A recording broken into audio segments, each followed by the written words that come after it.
bu ñu demee présidentielle la ñuy waxtaane la date. waaw léegi lu ci yoonu ñi nga xamante ni bokkun maanaam les candidats yi nga xamante ni ñoom dañ leen a rëkkale ñoom lu ñu seen yoon kon ci dialogue bi. moo ne dinañ bokk moo ne dinañ bokk voilà danañ bokk kon ñoom amul vraiment bu ñuy wax kay bu doon loolu kese la ñi qualifié rek lan war a wax kenn ci waxtaan mais moo tax man la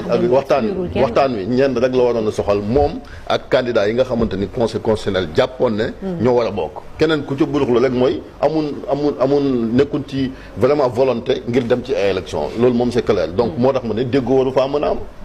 léegi ñi nga parce que intérêt yi bokkut ñii ñoom jàpp na ni ñoom qualifié nañ danoo war a dem élection ñii moom éliminé woon nañ maanaam ay rôle blanc lan ñu ñëwaat ne danoo war a bokkaat mënut a nekk donc intérêt yi bokkut société civile bi tamit la mooy ñi nga xamante ñoo nekk ci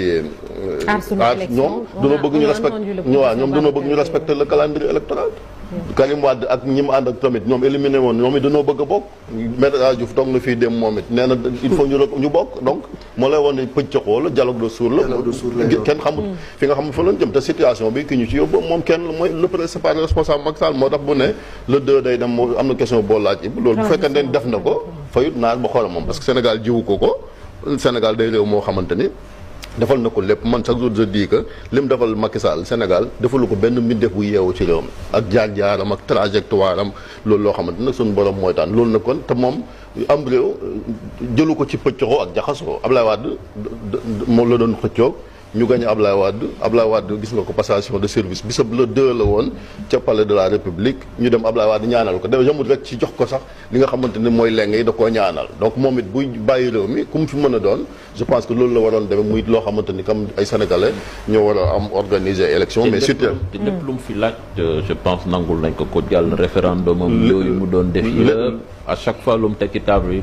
gars yi bàyyi mu jàll. lépp la beneen bi tamit moom mi ngi doon dénoncé te loolu quand même xam naa c'est quand maire bi ay dénoncé campagne de dégg nga dañu nekk ci monde boo xamante ne voilà président danoo nekk ci monde boo xamante tamit ñëpp la fii gis nga ko Poutine na ngi nii quelque loo ci mën a wax ba ci opposant bi dee nit ñaa ngi condamné deew gi nga xamante ni Navalny dee na fa waa bitim réew dañuy jël seen xaalis nekk partenaire Sénégal moom mi ngi nii wax ay réalisation yooyu c'est parce que waa bitim réew dañoo jël seen alal dugal ci du budget bu doon budget Sénégal kese du ko mën dafa am ay critères yoo xam ne da nga ko war a respecté bokk na ci bonne gouvernance état de droit démocratie naka su doon boo ko sàmmante wut nit ñi dinañ la critiquer parce que moom mii di wax ak yow kon les putschistes là maliens burkinabé et cetera ba mu amee moom dafa leen doon critiquer il a envoyé des soldats sénégalais en Gambie pour qu'on déloge Yaya Jammeh te Yaya Jammeh bu ko neexoon tamit def na naka sudul noonu donc moom Macky Sall moo gën a xam situation bi nga xamante ci la nekkee maintenant il faut